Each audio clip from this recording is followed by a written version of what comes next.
Southern Cameroonians, my dear brothers and sisters of our liberation movements, fellow brave warriors for freedom. Accept revolutionary greetings from me, John Ba Akuro, this 30th day of January in the year of our Lord 2020.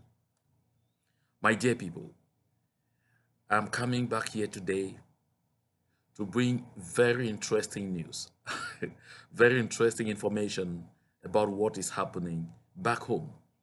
But I must begin by first of all extending hearty congratulations to all our people in the diaspora. Our people in the diaspora have accepted and taken the challenge from the proposal that the consortium made that we should go out there and demonstrate again. They have accepted and taken this challenge, not because we were so tough, but because we have come to the conclusion and understanding that it doesn't matter where the idea comes from, that what is most important is that the idea is good. And once it is good, we all flow with it. I want to extend hearty congratulations and appreciations to each and every one of us out here in the diaspora that have determined that the set time to get back to the streets and definitely plan to make it a very regular feature is now. I want to congratulate all those leaders of other movements, groups, and organizations in this liberation struggle that have also come out publicly to support this call. And I want particularly to extend hearty thanks to Brother Elvis Cometa, who has taken upon himself to do everything to secure the required authorizations. And so in the days ahead, I guess between today and Friday, that is tomorrow, the 31st of January 2020, he will be able to communicate exactly where the demonstration in Washington, D.C. will take place. I want to extend hearty congratulations to our compatriots in Canada who are already organizing seriously to also make sure that by tomorrow, Friday, they are able to give out the specific locations and time where the demonstration will take place. It is the same arrangement that is going on right now as I'm talking in Finland. The same arrangement is going on in Norway. The same arrangement is going on in London. In London, you know, in the United Kingdom of Great Britain and Northern Ireland. The same arrangement as we're talking right now is going on in Sweden. The same arrangement is going on in Germany, in Belgium. In fact, this same arrangement is going on in Italy. We are going to see it happen again. It is going to happen again. I'm serious, people. Our people in the diaspora have said enough is enough. We have to rise up again and tell the world that we cannot be ignored, that the situation that is going on in our country is too bad, too terrible for us to stay silent. We have refused to stay silent again. We have refused to just sit again and look on and be hoping that something will change. My dear people, this is a moment of extreme joy in my heart.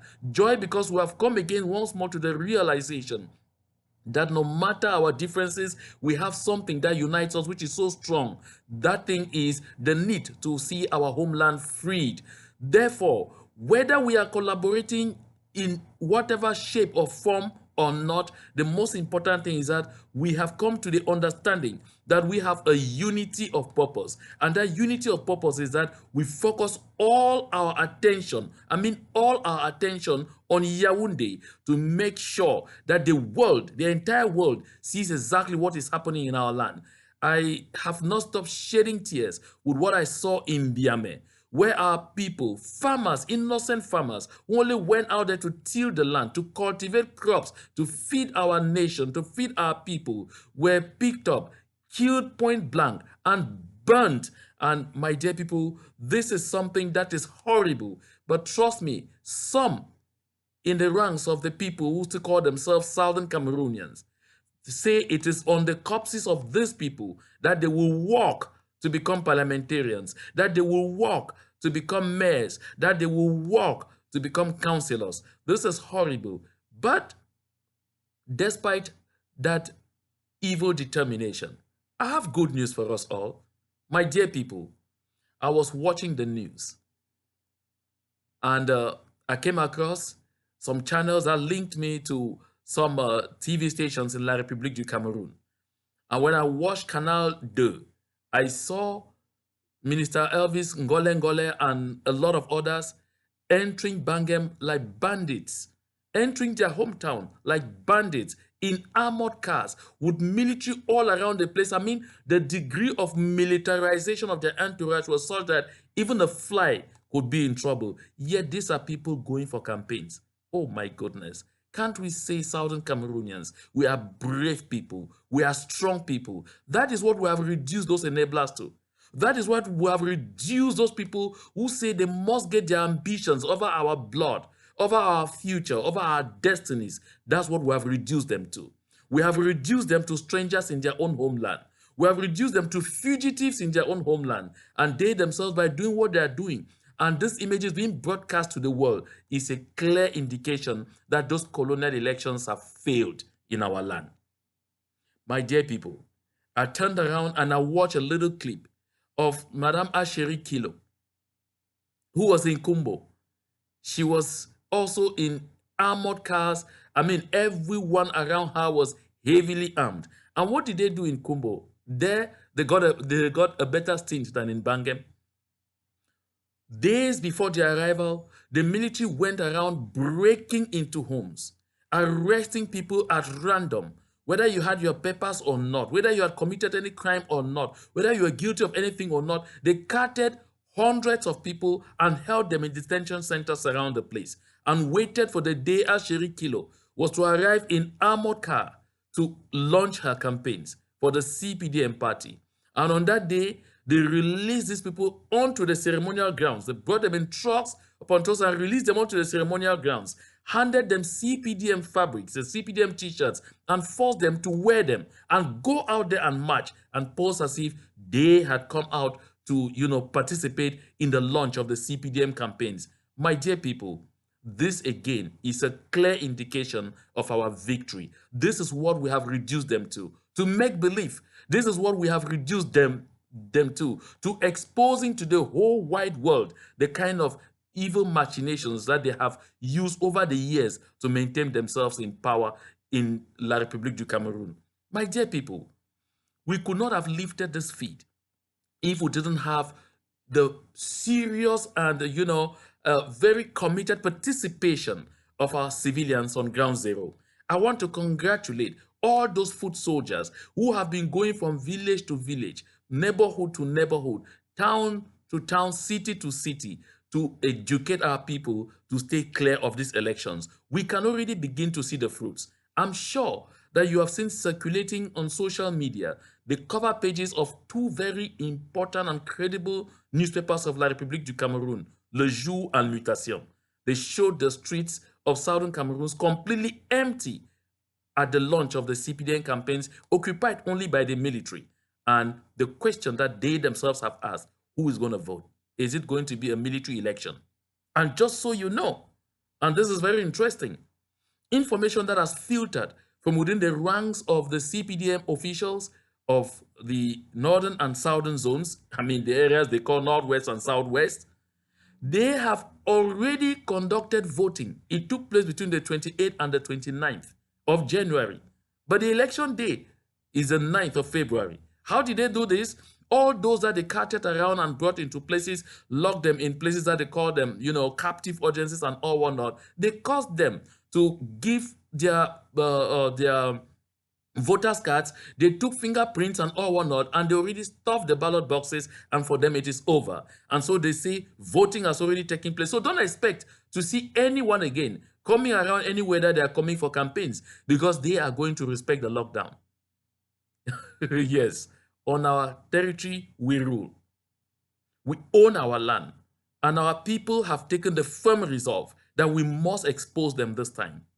And so what is going to happen on their so-called election day will be military, who will be dressed in civilians and, who will go to specific locations where they feel safe, where they will consider that they are safe, and then they will go and do their voting. And that is what will be presented to the world as some kind of voting taking place. I want to say we, the people of the Southern Cameroons, have succeeded in de-legitimizing all of those who will ever come out as being, products of that so-called colonial election. We have delegitimized them. Anyone who will say that they have been elected or that they are representing us as a result of those elections, nobody of them can be called honorable, because they are not. They will not be. They will be simply dishonorable, because they will simply be representing Mr. Paul Biya, who would have appointed them to those positions. No elections is going to take place on our territory. Of course, I guess you're also aware that those same newspapers, Mutation and Le Jour, have reported that not a single candidate at the elections, even those movements that you saw Ashiri Kilo go, and you also saw Professor Elvis Ngole and other dignitaries go to Bangem, and some others go to Boya, not a single candidate to the elections are among them. All the candidates are refugees in La République du Cameroun. And the most ridiculous thing of all, I understand Mr. Nkem Lemo Dennis and the Honorable, I still call him Honorable because he's enjoying the last mandate where he was made Honorable Mbandam Joseph, are going to be campaigning only in Yaounde to be elected in either Lebialem or Batibo. This is interesting. This is what we call people power. Our people have taken the power back into their hands. Our people are sending a clear and very sound message to the rest of the world that the people of the Southern Cameroons have got nothing anymore to do with La République du Cameroun. We must, my dear people, go out on the streets in huge numbers, as we are already preparing to do. I know this is short notice, but we cannot give room. We cannot enable La République du Cameroun to sit there and think that we will not take to the streets anymore. We will have to let the world hear our voices again. This is the time to do it, my people. And we shall be doing it with our shoulders high, especially that the lockdown will be invoked while we take to the streets. Especially that at that time, our people in the Southern Cameroons will be in their homes, going nowhere, doing nothing, not taking part in any colonial campaigns and all whatnot, and not getting ready to take part in any imposed elections. It will be a very heartwarming moment of communion, that spiritually we will be sharing their pain by going out to the streets there, defeating the winter, defeating the poor atmospheric conditions, to tell the world again that what happened in Bali should never be tolerated to happen anywhere in the world, and the world cannot continue to sit quiet. That what is happening in Biame should never be acceptable anywhere in the world. The world cannot continue to sit quiet. That what happened in Bangem cannot be tolerated. We cannot continue to sit quiet. That what happened in Lobe, in Zian County, we cannot tolerate it. The world should not sit quiet anymore. The world should arise and do exactly what they are supposed to do. Carry out their duty of making sure that international instruments are respected, that international law are respected, that we, the people of the Southern Cameroons, we take back our country and take back our destiny into our hands. And now, this short security alert before I pull on. Mr. Tangaponji, information has just reached me, has acquired 40 vehicles, 40 small outing cars, what they call sedan, because he tried to get cars from car rentals for security people, for those police, gendarmes, and soldiers, and the B to use and disguise in civilian attire in our various towns and cities in the Southern Cameroons during this period to go around distributing death. And the car rental officials refused to hire him cars. So he decided to buy and handed the contract over to someone who hails from the northern parts of La République du Cameroun. He's a Muslim. And so he is supplying the 40 vehicles, and the 40 vehicles will be distributed evenly in the Southern Cameroons, both in the northern and southern zones. So be very careful when you go about town. You see any private car with people, seemingly civilians inside, be careful. They are all military people, men and women, armed to the teeth, ready to shoot and kill, to distribute death. Stay at home. Don't walk towards any vehicle, any civilian car with anybody beckoning at you in any of those cars. That is death that is calling for you.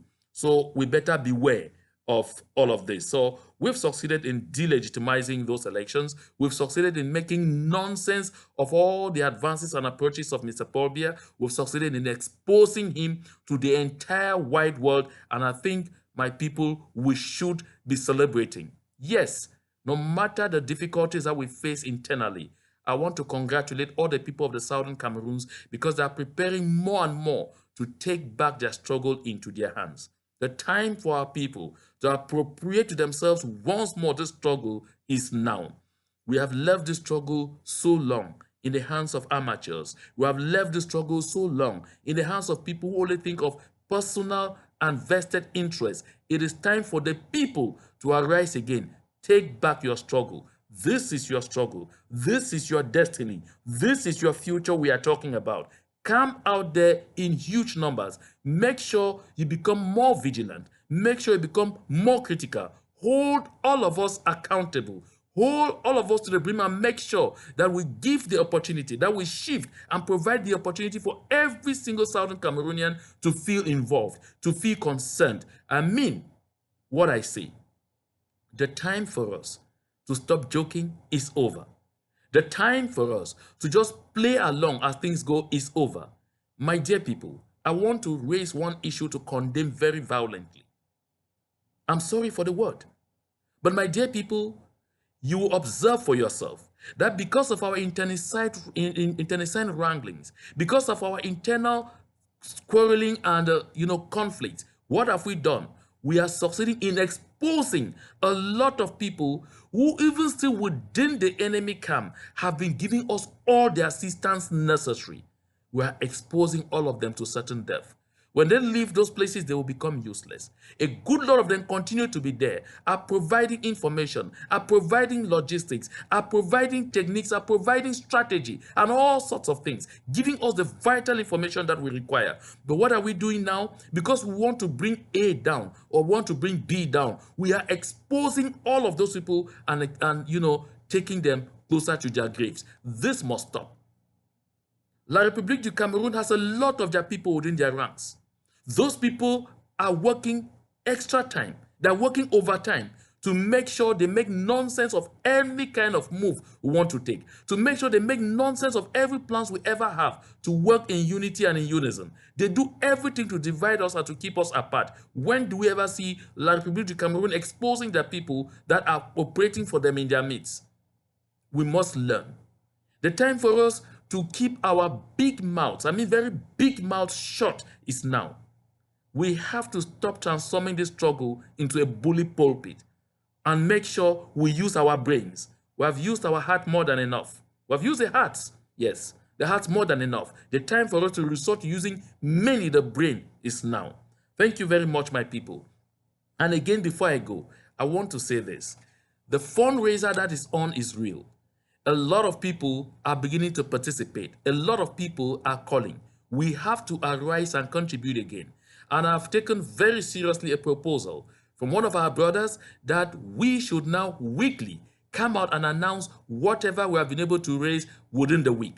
So I have gone into a conversation with officials at the ARF, and we have agreed that we are going to make sure that every Monday, beginning Monday the 10th of February, we shall come out here. They will send me the information and they will distribute it to other activists. Will come out here and announce how much would have been raised. We need this money to continue financing the needs of the struggle. My dear people, make sure you arise and contribute. Once more, these are the coordinates of the Ambazonia Relief Fund. My dear people, don't ignore the $10 and take note that when we get into offices around the world, people do not just want to hear that we have just 15, 20 people who are contributing $100,000 each to make this struggle stay strong. No, they want to hear there are hundreds of thousands, why not millions of people contributing $10 only to make sure that this movement stays strong. Because the sheer numbers of people who take part in the contributions and that we can show indicates the popular support for our quest for total freedom. If you do not arise and get counted, you are cheating us in this struggle. If you do not arise and make your own self be numbered amongst the people who are determined to make sure we get to Biya, you are cheating us of an opportunity to get free. My dear people, take this challenge. Make sure you contribute your $10. Even if you have contributed before and you can contribute again, do it. Make sure you talk to friends, talk to neighbors, talk to family members, talk to everyone. My dear people, we can do it. Let us do this again. Let us do this again. Our people on ground zero who are sacrificing their lives, sacrificing their jobs, sacrificing everything they've worked for, sacrificing their children, sacrificing their families, they deserve our assistance. Arise, my dear people, and let us do it. Thank you very much, because I know that we are up to the task. Thank you very much, because I know we have taken the challenge. Thank you very much, because I know we will do it again. And before I go, I want to congratulate each and every one of us who is preparing already to be part of these demonstrations on the 7th of February 2020. I shall be out here again, and I will even seek to go on almost every other platform of all the activists in this struggle to talk about this demonstration, to push for this demonstration. Wherever you are at your own end, arise to and mobilize people. Do not come alone. Let us do it again, people. The time is short, no doubt, but trouble doesn't announce its arrival. To God be all the glory.